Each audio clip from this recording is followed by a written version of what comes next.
Hi everyone, it's Becky here. So welcome to another new video on my YouTube channel. Today I'm taking you all to my neighborhood park, about 15 minutes walk from home. And I'll show you how I did an 1 hour sketch on location. Here we are on the way to the park. Yeah, it's getting closer. You can see those blooming cherry blossom trees. Those are late cherry blossoms that bloom every year around the end of April and last around early May. So this park contains lots and lots of inspirations year around. And I've been here so many times over the past 10 years since I lived here. So this park is really a great memory of my artistic development over the past 10 years too. Here I am standing under a cherry blossom tree. This view is just so amazing. And look at these abundance of flowers on top of my head. And yeah, just immersing myself in this beautiful spring atmosphere. And now I'm going to sketch this view in front of me sitting under the tree. So when sketching any kinds of landscape or urban landscape, it's very important to make your sketch very interesting by finding a foreground element. In this case, I have these branches with an abundance of clusters of cherry blossoms on them. So I'm starting with these two twigs, pretty much overhead in front of me, sticking downwards, and starting to add these clusters of cherry blossoms very, very loosely. So just having fun, just kind of summarizing the forms of these clusters of flowers. Really enjoying the experience of being in this real life environment, breathing in the fresh air, and yeah, just relax and have fun drawing. And shading in the twigs a little bit with very simple hatching lines and add some more smaller branches and twigs very loosely. So if you miss a branch or two, that's okay. Just kind of do all your best to try to draw and capture as much as you can. And now I'm just speeding this up to 20 times faster than real life, because this part actually takes a lot of time and patience to finish drawing all of these branches and twigs and clusters of flowers. Time and patience is very important. And it's also pretty important to stop judging yourself too harshly, because this is just an abstract experience of creating lines and shapes to create illusions of what you are seeing. And yeah, so far I'm pretty happy of what came out. So my philosophy in sketching is that I'm not aiming to capture those things like photorealism. I'm trying to capture the spirit of the things that I see and incorporate my personal feelings into it. Now I'm starting to draw this flower bed underneath on the very left side, and there is a small cherry blossom tree right behind the flower bed. So again, this is all about making connections and finding relationships and proportions of all objects in relation to one another. And I also use very simple dotting lines to show the textures of the cherry blossom tree in the distance. It doesn't have to be as detailed as the clusters in the foreground.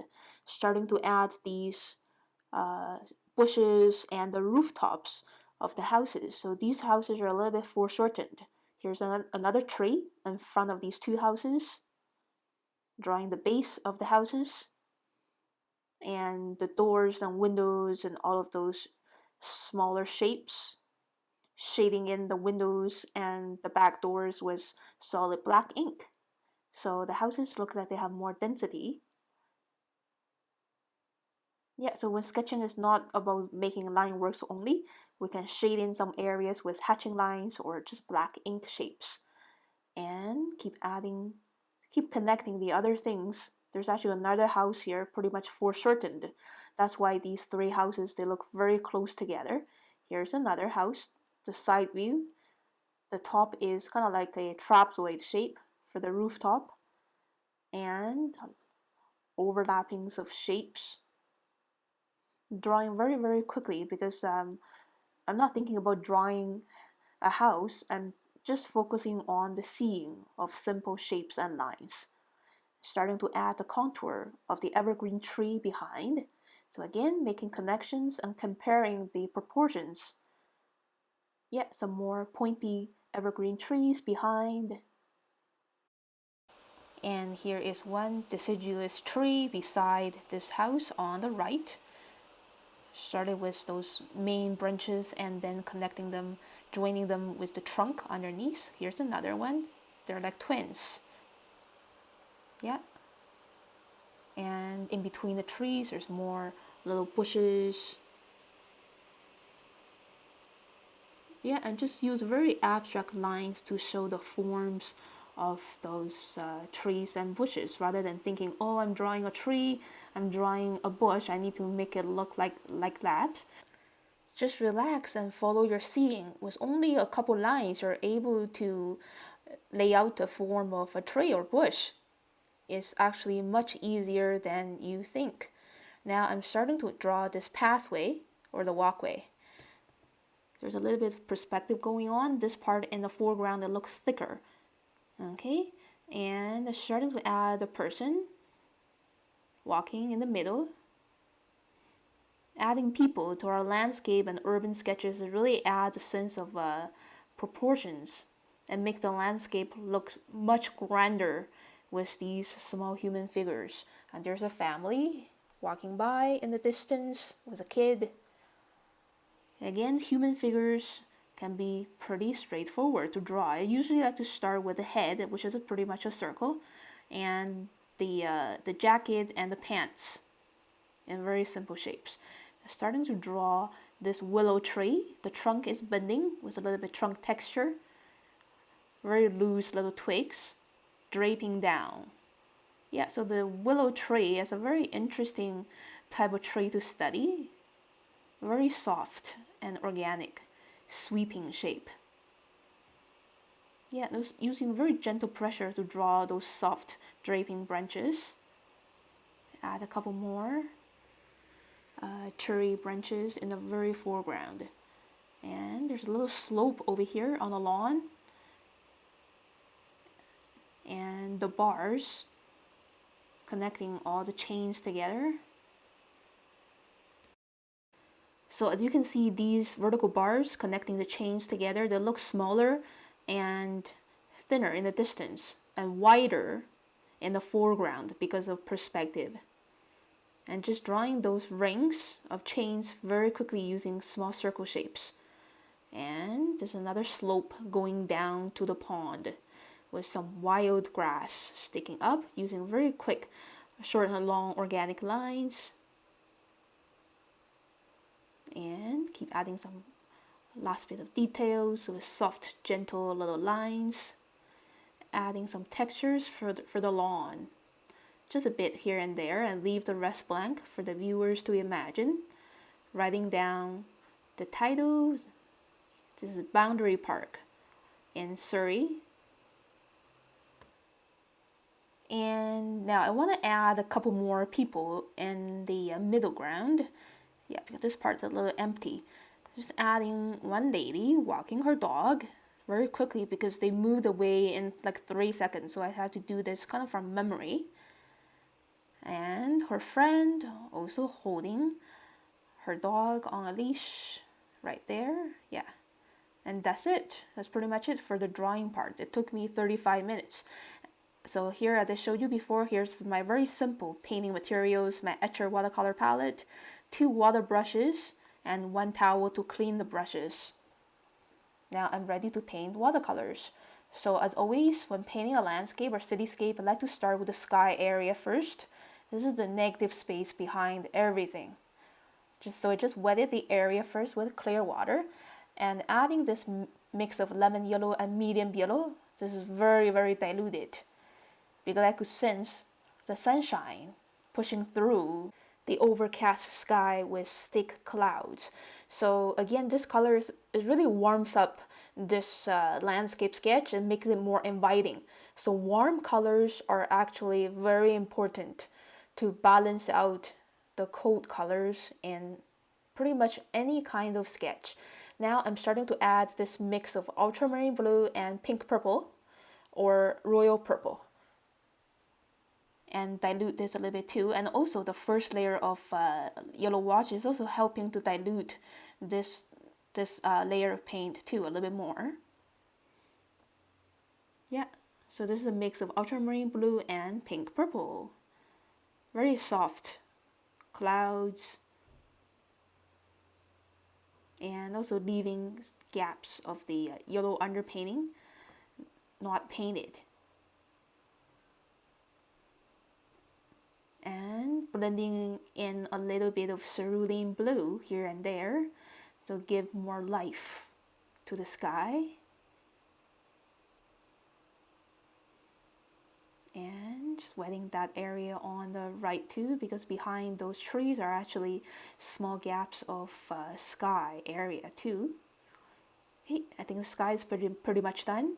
Now I'm ready to paint the large areas of grass in the middle and foreground. So I just wetted the area again with clear water so the color can spread out very softly. This is a mix of lemon yellow and lime green. Yeah, just lay it down very loosely. Just two colors mixed together. And also once in a while I like to blend in a little bit more lime green here and there a little bit.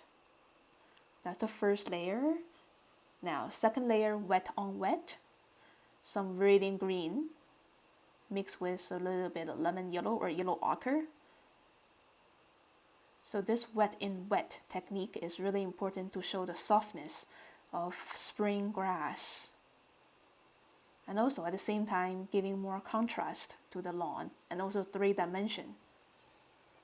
So when painting grass, is just play around with different varieties of greens. Start with the lightest tone and then wet on wet, blending on some medium and then some darker tones of green like sap green and viridian green. You can also control the intensity of the green by mixing a little bit brown or burnt sienna into any green to intensify it. Yeah, some more lime green mixed with lemon yellow for this area. Blend on a little bit of yellow ochre just to give the grass a more organic look. Especially there is actually some dried grass in that area. And more intense green here, sap green, mixed with a little bit of yellow ochre. Just painting very loosely, play around with the blending, make the watercolor really juicy. Let the wet into wet technique do its own work without too much controlling, like stirring again and again. Put the brush stroke down on there and just let the paint do its work for you. And now starting to add some yellow and yellow browns for these houses. Again, this is very much diluted. These houses have pretty light colors, light brown, light yellow brown. The rooftop part is more of an intense brown, like raw umber or burnt sienna. So again, watercolors can give you a lot of freedom and expression in the colors and the flow of the paint. So a lot of times I just lay the paint on there and I don't worry about painting inside those shapes. They can freeze very loosely outside the outlines, just so the sketch look very lively this way. And I just mix this dark tone of green for these evergreen trees with viridian green, mix in a bit of brown or burnt sienna or raw umber. Yeah, so these evergreen trees, in the distance, the color is very intense. So as I apply the paint, every single brushstroke is different because I'm kind of grabbing some more paint from the palette once a while. Every time I grab it, the color is slightly different. And also I like to mix in more or less water into the mixing area, just to make the green a little bit more different every time that I apply it in different areas. So again, we don't need that many colors to do a very powerful painting. Play around with the amount of water mixed into the same color. We can create contrast very easily this way.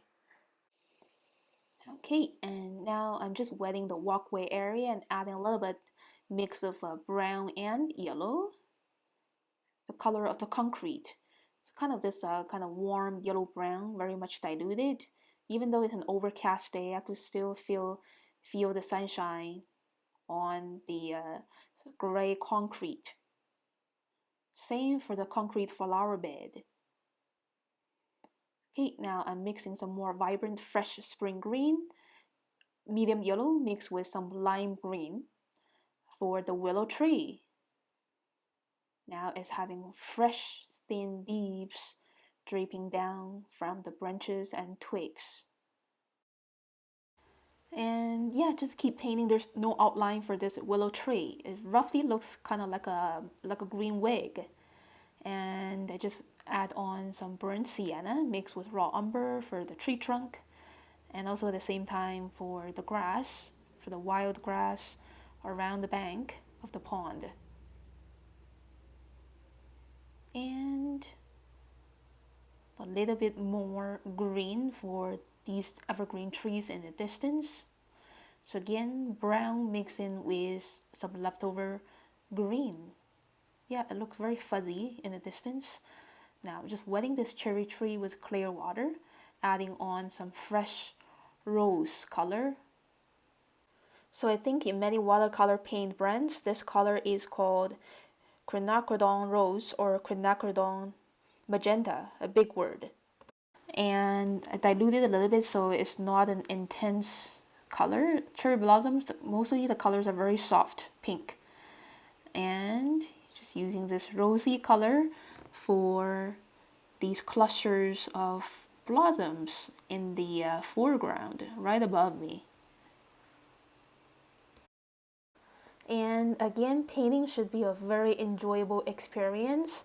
There's no need to worry about painting inside those little outlines. Yeah, just put the paint on, let it flow. If it's outside the outlines, that's fine. It looks more lively. It looks like these blossoms are swaying in the wind with the paint colors outside the outlines. Very flexible this way. Yeah, and add a few more here and there.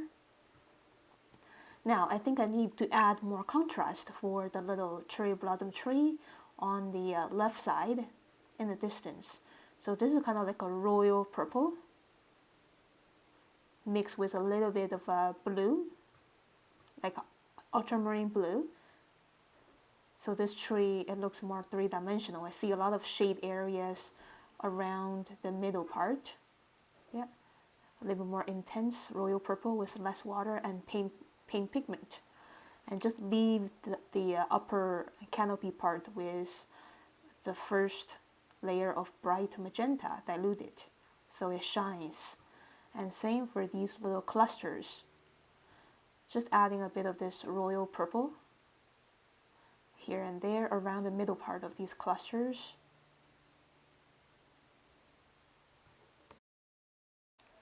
And I am actually painting from my impression rather than copying what I see because there's too much stress. So I see that the middle part of these clusters, they have this darker purplish tone because that's where all of those little petals are so close together, casting shadows on one another. And now I just grab some dark brown, like raw umber, to paint these little twigs. So this strong brown, it really supports the clusters of cherry blossoms much better. Same for the tree trunk and branches for this little tree here. Yeah. More solid structure using this dark brown. And here we go. Moving on, I'm just adding another layer of more intense dark brown on the rooftops, because sometimes the watercolors, it tends to fade away a little bit. So yeah, it's always a good idea to make certain parts more intense, especially for these rooftops. It helps balance out the definition of these houses. And just adding a little bit more thin brush strokes of green to show the fresh budding leaves on these branches and twigs. Okay, and just use these very soft little choppy brush strokes to add more definition. This is pretty much the last stage of painting. So as you can see, I'm adding another layer of thin brush strokes to give more definition for this willow tree.